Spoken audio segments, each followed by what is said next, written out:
मस्जिद के तक़द्दुस, नारे तकबीर, नारे रिसालत, मसलके आला हज़रत तशरीफ़ रखें। दुरूद शरीफ पढ़ें। अल्लाहुम्मा सल्ली अला सय्यिदना मौलाना मुहम्मदिन व अला आलिहि व अस्हाबिहि व बारिक व सल्लिम अलैहि सलातु व सलाम अलैका या रसूल अल्लाह। तो आप उस जगह पर तशरीफ़ रखते हैं जिसके तक़द्दुस और जिसकी फजीलत को दुनिया की कोई इमारत नहीं पहुंच सकती है। अल्लाह का घर बड़ी फजीलत वाला होता है, बड़े तक़द्दुस का मालिक होता है। कोई इमारत, कोई बिल्डिंग इसकी फजीलत को कभी नहीं पहुंच सकती। दूसरी बात ये कि ये मुबारक महीना जिसमें हमारे नबी सल्लल्लाहु ताला अलैहि वसल्लम कसरत से क़याम करें और रमज़ान के अलावा सबसे ज़्यादा इस माह में रोज़े रखें। और इसी ताल्लुक़ से एक हदीस भी बता दूं जो अक्सर मैं इस माह में शुरू हुई से जुमा में और जहां भी मौका मिलता है बताता हूं। अल्लाह के रसूल फरमाते हैं कि इस माह में जो कोई मेरा उम्मती मुझ पर 3000 मरतबा दुरूद शरीफ पढ़ेगा, कोई उम्मती 3000 मरतबा दुरूद शरीफ पढ़ेगा, क़यामत के दिन उसकी शफाअत मुझ पर वाजिब होगी। सुभान अल्लाह। आज हम अल्लाह के घर में और बहरुल इरफान की इस मुक़द्दस बनाई हुई इमारत और इस नक्शबंदी शामियाने के नीचे बैठ करके अल्लाह के रसूल की बारगाह में ये अहद करते हैं कि हम इस महीने में 3000 मरतबा दुरूद शरीफ नहीं पढ़ेंगे, बल्कि हम मुक़द्दस रसूल की बारगाह में उस वक्त तक दुरूद पढ़ेंगे जब तक कि जिसमें जान बाकी रहेगी। इंशाअल्लाह इस माह में भी पढ़ेंगे और इस माह के अलावा भी पढ़ेंगे। अल्लाह ताला सबसे पहले हमें कसरत से दुरूद पढ़ने की तौफीक अता फरमाए। हजरात, आप तमाम लोग मुफ्ती आफाक अलैहि रहमतु व रिज़वान की शख्सियत से वाकिफ हैं। गुलाब को कहना नहीं पड़ता है कि वो किन फजीलतों का मालिक है। उसका नाम, उसकी रंग, उसकी बू, ये खुद अपनी पहचान के लिए काफी है। गुलाब को ये नहीं कहना पड़ता कि इसकी खुशबू कैसी है। 1000 पौधों के बीच लगा हो तब भी ये गाना नजर आता है। 1000 खुशबुओं के बीच उसकी खुशबू हो तब भी ये गाना होती है। ये नहीं कहना पड़ता कि गुलाब की खुशबू है, ये गुलाब का पेड़ है। लोग खुद समझ लिया करते हैं। यही हुजूर बहरुल इरफान की जात है कि तारुफ कराने की जरूरत नहीं है। जिस मैदान में देखो, अमल बताता है कि रसूलुल्लाह का दीवाना है, किरदार बताता है कि रसूलुल्लाह का वफादार है, दीनी खिदमत बताती है कि अल्लाह और उसके रसूल का सच्चा चाहने वाला है।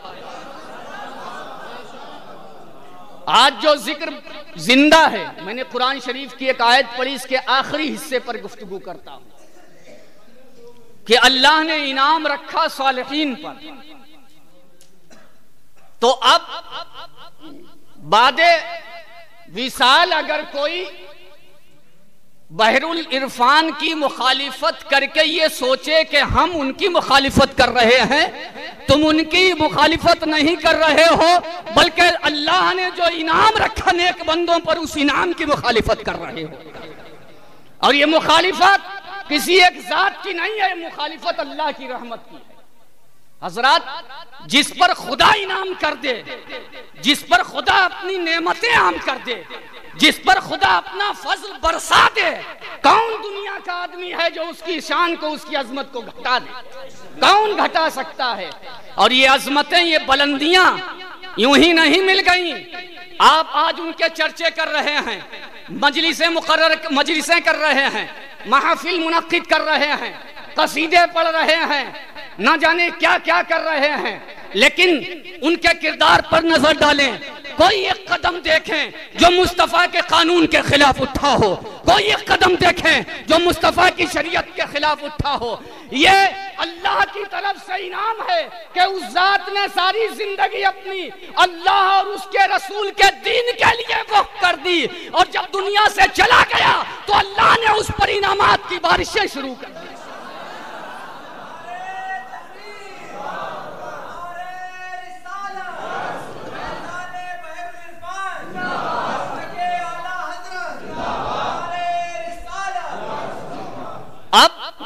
एक दिन मैं मौलाना राशिद सकाफी साहब से अर्ज कर रहा था कि मैं कहा कि अगर हुजूर कहीं 10-12 साल और हयात रहते तो न जाने कितने ढोंगी पीरों की खानकाहें बंद हो जाती।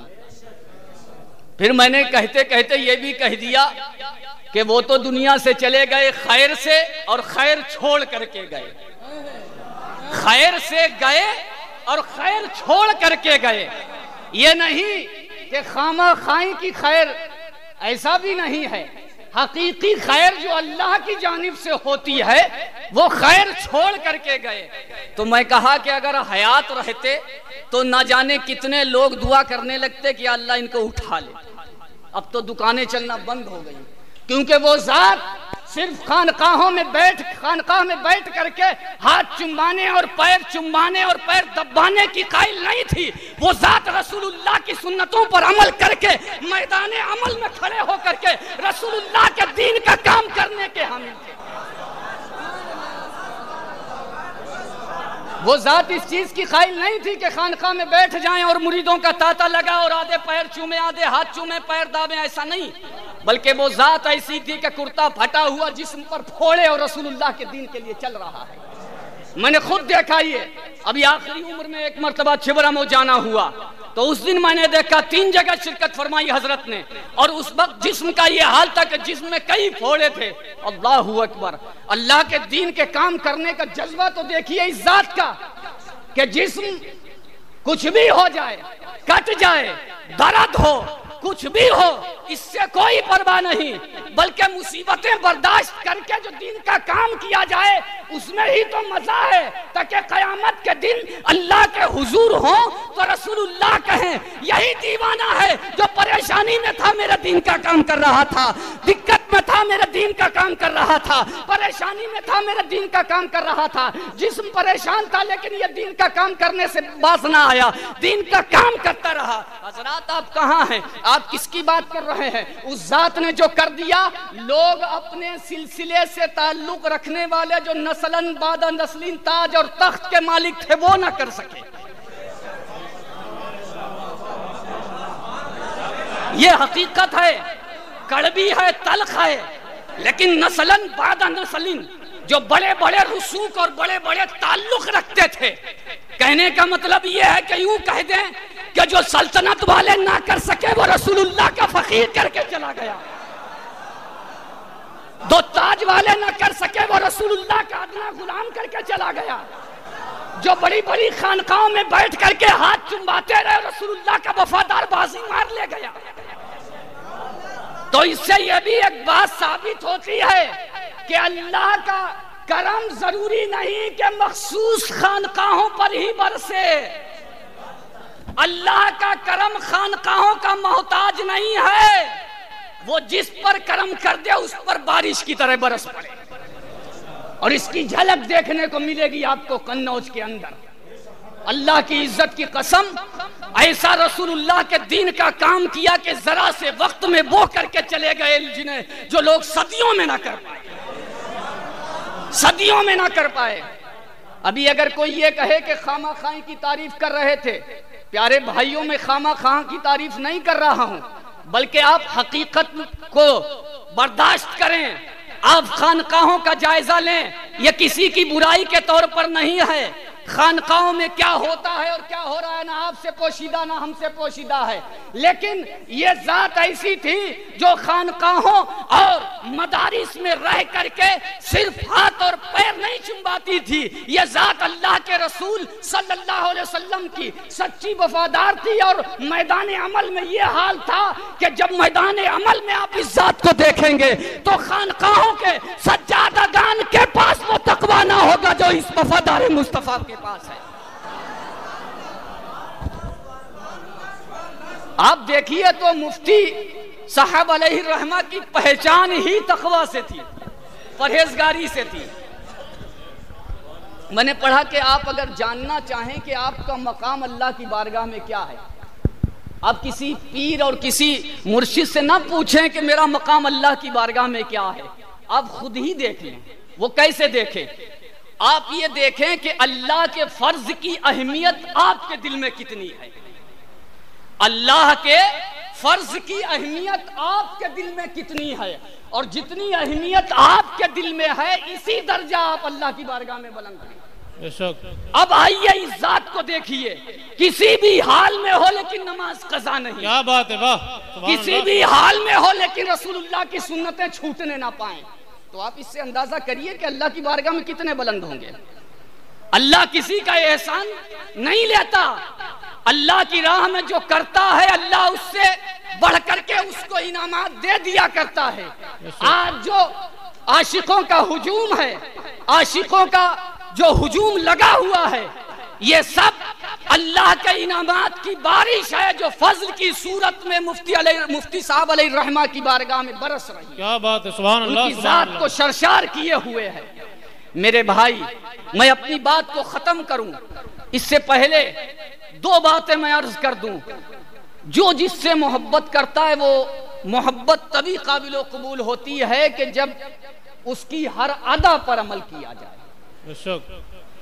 आज कन्नौज के अंदर बल्कि पूरे जिले में जब भी आप देखिए जो लोग अमामा बांधे होते हैं बिलाशुबा लोग कह देते हैं लगता कन्नौजी हैं। क्या बात है, वाह। है ना, अमामा बांधे होते हैं ना लोग, तो लोग कह देते हैं लगता कन्नौजी हैं। अल्लाह की इज्जत की कसम, ऐसा मुस्तफ़ा की सुन्नत को जिंदा किया कि अमामा कन्नौज की पहचान बन गई। क्या बात है, वाह, सुभान अल्लाह, सुभान अल्लाह। ऐसा रसूलुल्लाह की, या रसूल अल्लाह, जिंदाबाद जिंदाबाद जिंदाबाद। तो पूरे जिले में ये फेमस है, जहां चार अमामे वाले देखे लोग कहने लगे कन्नौजी हैं, कहाँ कन्नौज के हैं। इससे मतलब नहीं कि मदरसे के हैं, ऐसा टाइटल बना के रख दिया रसूलुल्लाह की सुन्नत का कि जहां देखो अमामा तो कन्नौजी हैं। अरे कन्नौजी क्यों कहते हो, ये कहो कि रसूलुल्लाह के सच्चे वफादार हैं। और कन्नौज में ऐसा कारखाना लगाया मुफ्ती आफाक ने जहां रसूलुल्लाह के वफादार पैदा। सुभान, नारे तकबीर, नारे रिसालत, नारे रिसालत, तकरीबे खत्मे बुखारी, दिल की तस्की रूह का सामा, दिल की तस्की रूह का सामा, अल जामिअतुल अहमदिया। सुभान अल्लाह, सुभान अल्लाह, वाह। अगर आप चाहते हैं कि मेरा मुर्शिद, मेरा मुक्तदा हमसे खुश हो, और जब मुर्शिद हमारा हमसे खुश होगा तो रसूलुल्लाह खुश होंगे, रसूलुल्लाह खुश होंगे तो अल्लाह राजी हो जाएगा। और ये उसी सूरत में होगा कि जबकि आप अपने मुर्शिद को खुश करने के लिए हर वो काम करें जिससे मुर्शिद राजी होता हो। अब मुर्शिद इससे थोड़ी ना राजी होगा कि आप 5 वक्त की नमाज छोड़ दें। मुर्शिद इससे राजी हो जाएगा कि आप गीबत करें, मुर्शिद इससे राजी हो जाएगा कि आप चुगली करें, मुर्शिद इससे राजी हो जाएगा कि दो भाइयों को आपस में लड़ाएं, मुर्शिद इससे राजी हो जाएगा कि माँ बाप के साथ नाफरमानी करें, माँ बाप की बेइज्जती करें। नहीं, कभी नहीं। मुर्शिद तो इससे राजी होगा कि रसूलुल्लाह की सुन्नतों पर भरपूर अमल किया जाए, पूरा अमल किया जाए और अपनी जिंदगी को रसूलुल्लाह की सुन्नतों के साँचे में ढाल दिया जाए, ताकि कयामत के दिन जब मेरा हश्र नश्र हो तो मेरे अमल का दफ्तर जब खोला जाए तो अल्लाह की इज्जत की कसम अहले महशर पुकार करके कह दें कि ये रसूलुल्लाह के वफादार हैं, ये रसूलुल्लाह के दीवाने हैं, ये रसूलुल्लाह के चाहने वाले हैं। तब तो बात खाली खाली नारों से कुछ नहीं होगा। हमारी जमात में नारों की बड़ी भरमार हो गई है, पार्टियों के नारे हैं, अकायद के नारे हैं, आपस में इख्तलाफ के नारे हैं, लेकिन इस जात ने किसी का नारा मखसूस नहीं रखा, बल्कि हमारा नारा वही है जो मसलके इमाम आजम का नारा है, जो मसलके आला हजरत का नारा है, वही नारा है। और अगर कह दूं तो बेजा ना होगा कि 2 जिलों में अगर हदाई के बख्शिश सबसे ज्यादा किसी को अजबर थी तो वो जात बहरुल इरफान की थी। क्या बात है, वाह, सुभान अल्लाह, सुभान अल्लाह, वाह वाह। आला हजरत का सच्चा वफादार, आला हजरत के मिशन को मजबूती से चलाने वाला अगर कोई देखना चाहता है तो बहरुल इरफान को देखे। क्या बात है, वाह वाह, सुभान अल्लाह, सुभान अल्लाह। उन्होंने माइक नहीं फाड़े, उन्होंने स्टेज नहीं तोड़े, उन्होंने तख्त नहीं तोड़े, बल्कि उन्होंने वो किया जो आला हजरत ने अपने कलम के जरिए किया। क्या बात है, वाह बेशक। उन्होंने वो पैगाम दिया जो मसलक आला हजरत का है। और मोहब्बत का हाल तो ये है कि आला हजरत की हदायत बख्शिश इल्ला माशाअल्लाह पूरी अजबर थी, हजरत को पूरी अजबर थी। कोई ये नहीं कह सकता कि मसलके आला हजरत का मिशन नहीं चलाया। अरे उसने तो, उस जात ने तो ऐसा मिशन चलाया कि इंशाअल्लाह ताला वो मिशन क़यामत तक चलता रहेगा इंशाअल्लाह।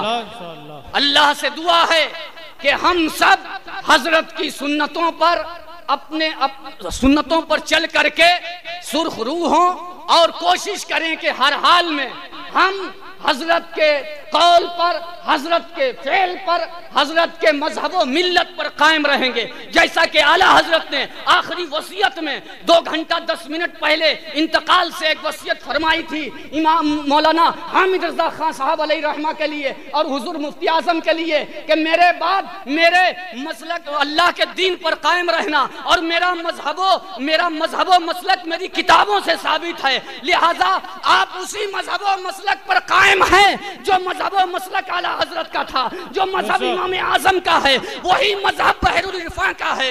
आप इसी पर मजबूती से कायम रहिए, इंशाअल्लाह ताला दुनिया भी हमारी और आपकी बेहतर होगी और आखिरत में भी अल्लाह हमें इज्जत देगा इंशाअल्लाह। कहे सुने में जो भी लग़ज़िश हुई अल्लाह अपने करम से माफ फरमाए और हमारे इस खिराज अक़ीदत को अपनी बारगाह में कबूल फरमाए। व मा अलैना इल्लल बलाग। अस्सलामु अलैकुम। वालेकुम अस्सलाम व रहमतुल्लाह। माशाअल्लाह, बहुत खूब, सुभान अल्लाह।